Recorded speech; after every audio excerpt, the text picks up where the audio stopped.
그러면은 집주인이 아까 말씀드렸듯이 은행에 돈을 줘야 되는데 못 주게 되면 연체는 세입자한테 발생하는 거예요. 왜 집주인이 안 줬는데? 근데 이 돈은 세입자가 드린 돈이니까요. 그 연체이자와 관련된 부분은 또 집주인과 싸우는 거죠. 세입자가. 본인의 돈이 아닌 은행의 돈을 대출받아서 전세에 살고 있는 분들한테는 다 적용되는 얘기인 거죠. 이거는 솔직히 세입자도 봐야 되고 집주인도 꼭 보셨으면 좋겠어요. 집주인들이 사실 더 많이 봐야 돼요. 여러분 기초편 잘 보셨나요? 심화편으로 돌아왔습니다. 심화편에서는 어떤 내용을 다룰 예정이시죠? 우선 전세 대출과 관련된 얘기를 좀 해볼 예정이에요. 대출? 네. 전세집 들어가면서 대출 안 받는 사람 드물죠? 특히 저희 나이 때는 무조건이죠. 전세 대출 받으실 때 그럼 집주인 동의를 받으셨나요? 그럴 때는 전세 계약서의 특약사항으로 집주인은 세입자의 전세 대출에 동의한다라는 문구를 넣고 계약서를 작성하는 경우까지도 있어요. 저 그거 작성했던 것 같아요. 그러면 갱신하실 때 또 그럼 집주인이 전세 대출 연장에 동의를 해줘야 되는지 알고 계세요? 해줘야 되지 않을까요? 그거에 대해서 지금 사실은 여러 분쟁이 발생을 하고 있는 거죠. 그러면 사례를 살펴볼까요? 네, 사례를 한번 살펴보시죠. 경기도에 있는 아파트에 살고 있는 세입자입니다. 전세가는 2억 2천만 원이고 1억 4천만 원을 대출받았습니다. 9월 15일 전세 기한이 만료됐는데요. 임대차 보호법에 따라 계약 갱신 청구권을 사용하고 보증금 5%를 올려주기로 합의했지만 집주인이 추가 전세 대출 연장은 동의해줄 수 없다고 합니다. 갑자기 5%에 해당하는 1,100만 원을 거래야 하는 상황입니다. 어떻게 해야 될까요? 왜 이러는 거지? 새로 임대차 보호법 지금 거기에 따라서 이 집주인이 동의를 했어요. 그러니까 사실은 이거는 법이라 동의할 필요도 없죠. 중요한 건 집주인이 너 세입자라고 임대차 보호법을 보호받고 싶지. 근데 전세 대출은 이 법에 강행 규정이 없어. 전세 대출은 내가 연장하는데 동의를 못 해주겠다. 뭐야? 나가라는 소리네요? 그죠? 전세 대출 금액을 계약 기간이 끝난과 동시에 갚아야 되고 그러면 그 기존에 있는 1억 4천만 원을 다른 데서 구해서 자기한테 줘야 된다는 거죠. 지금 요거를 좀 디테일하게 말씀드리기 전에 세입자분들이 꼭 아셔야 될 이 전세대출 상품의 구조가 있어요. 은행을 가면은 전세 보증금의 10%를 넣은 전세 계약서를 갖고 오라고 해요. 보통 그렇죠. 네. 가면 이제 전세대출 상품을 골라야 한단 말이에요. 근데 대부분 은행원들이 일품형 상품을 그냥 추천해 주세요. 고객 입장에서는 그냥 그 대출 상품이 정확하게 뭔지 모르고 그냥 사인을 하고 나와요. 근데 그러면 안 되는 게 신용대출은 혹시 받아보신 적 있어요? 맞아요. 은행과 저가 그냥 1대1로 거래하는 거예요. 근데 전세대출은 완전 달라요.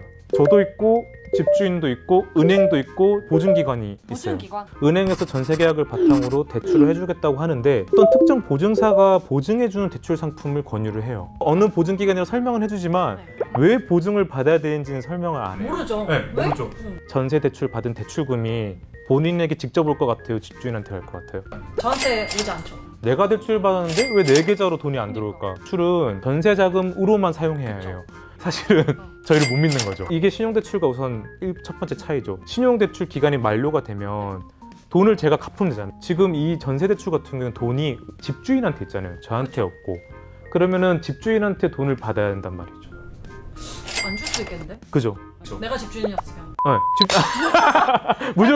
무조건 줘야 돼요. 그래서 이제 집주인한테 은행이 돈을 돌려받기 위한 장치를 하나 마련하는 거죠.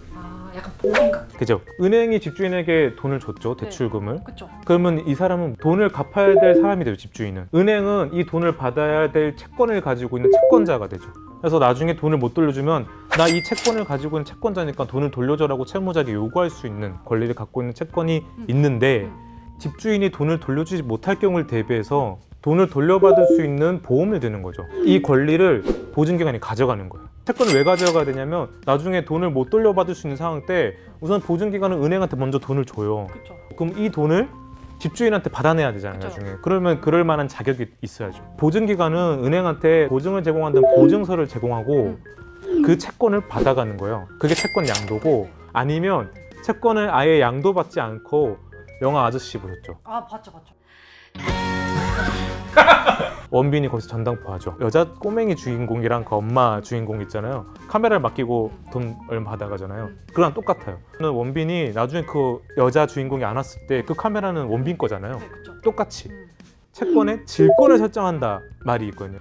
그 채권의 담보를 설정하는 거예요. 나중에 혹시 모를 상황에 대비해서 보증기관이 이 채권을 가져갈 수 있는 거예요. 이 채권 양도랑 질권 설정을 해야만 이 보증기관이 보증서를 은행에 내어줘서 보험에 가입할 수 있게 되는 거예요. 그 보증서가 있어야 대출이 실행이 돼요. 그러면 이 채무자는 나중에 내가 돈을 누구한테 갚아야 된다는 거야? 라는 의문이 생기잖아요.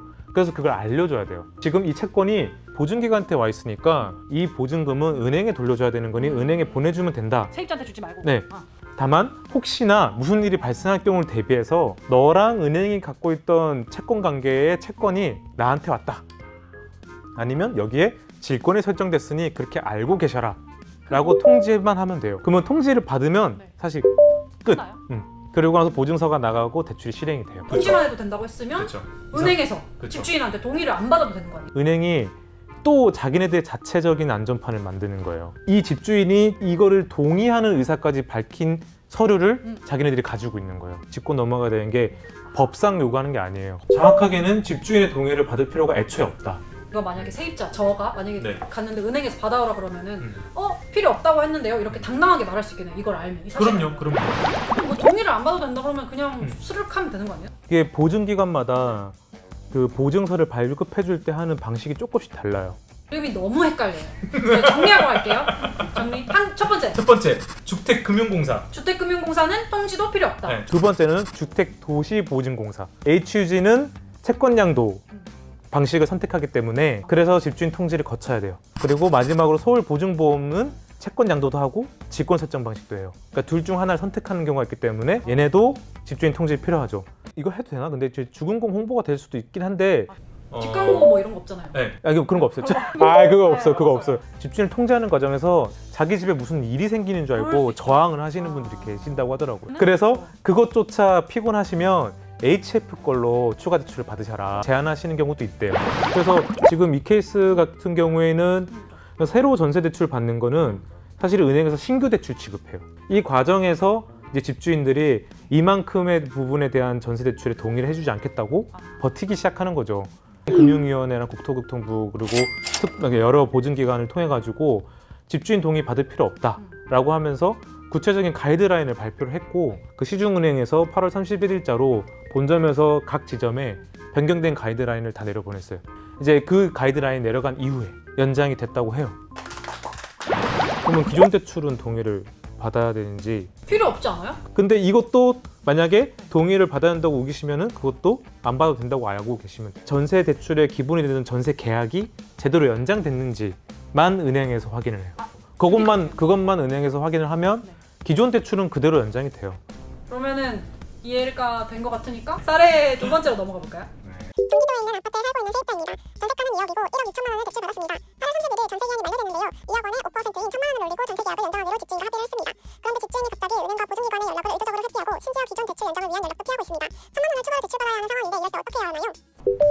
뭐야 저희가 합의했는데 왜 피해요? 이제 이게 무엇인지 이해를 하신 집주인분들이 이걸 이용하기 시작하는 거죠. 또 어떤 이제 통지와 관련된 서류를 이렇게 보내요. 네네. 집주인에게 전화를 해서 우리가 뭐 채권이 양도됐거나 채권의 질권이 설정됐다라는 내용이 담긴 서류를 보냈습니다. 네. 받으셨나요? 확인. 네, 하면 집주인이 네 받았습니다 라고 해야 한다는 거예요. 그게 통지라는 거죠. 은행과 보증기관의 연락을 다 피하는 거예요. 어떻게 해요 그러면? 지금 두 가지가 안 되는 거예요. 이때 은행이 기존의 전세 계약이 연장된 게 맞습니까도 확인해야 한다고 했잖아요. 그러면 이게 첫 번째 확인 사안이고 두 번째로는 1,000만 원이 늘었습니다. 이 1,000만 원이 늘어난 건 우리가 전세 대출 신규로 할 건데 채권의 질권을 설정할 겁니다라는 통지도 가야 되는 거죠. 이 두 가지를 다 회피하고 계시는 거예요. 그럼 어떻게 해요? 우선은 이 연락을 회피하더라도 통지가 됐다라고 간주할 수 있을 만큼의 상황이 만들어지면 그냥 전세 대출이 연장되거나 신규 대출을 할 수 있도록 직접 전화 안 받아도? 금융당국과 보증기관 은행이 다 규칙을 바꿨어요. 전화 통화 내역을 네, 그렇죠. 된다? 전화를 계속해요. 의도적으로 회피했다는 증거를 남기는 거예요. 또는 이 집주인의 관계인한테 알려주면 되는 식으로. 이건 피하기 어렵겠다. 사실상 피할 수 있는 방법이 없게 만들어 놓은 거 다름없고 근데 이것도 약간 보증기관마다 차이가 있죠. 어떤 차이가 있는데? HF 같은 경우에는 그냥 HF 가셔가지고 그러니까 전세계약 연장 사실 확약서라고 이 전세계약이 연장됐습니다 라고 내가 확약해주는 서류를 하나 쓰고 그 다음에 대출 연장일로부터 1개월 동안 전입을 한 상태를 유지를 하면 돼요.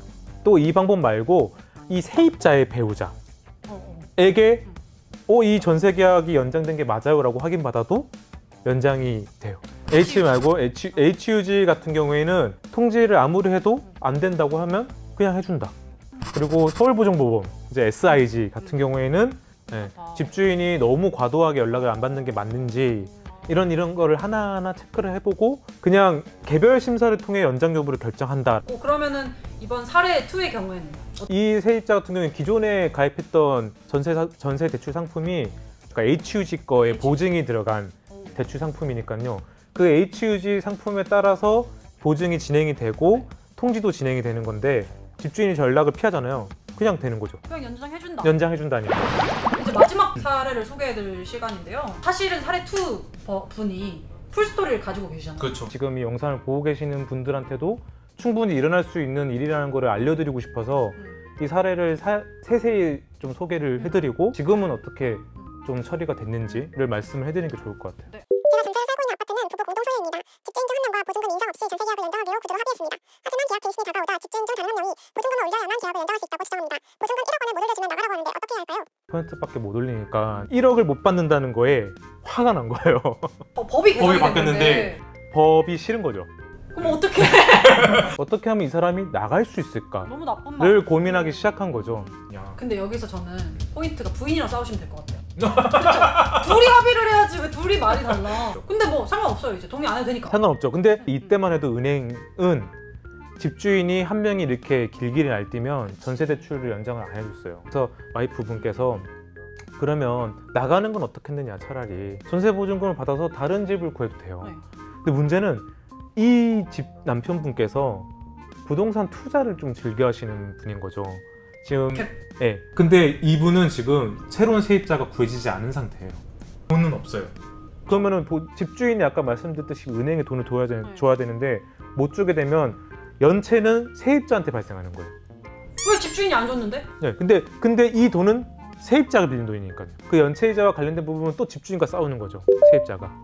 아니 근데 왜 그러면 또 이 집주인은 나가라고 하는 거예요? 그러니까 억지죠. 그러니까 이 연락을 회피하는 것부터가 억지에서 시작되는 거예요. 그래서 그 사이에 근데 다행히 8월 31일자로 이제 개정이 되고 개정이 되기 직전에 이제 이게 보도가 되고 나서 이제 당국이랑 이런 곳에서 이제 이런 사례가 진짜인지 아닌지 확인을 해보거든요. 다행히 연장이 됐습니다.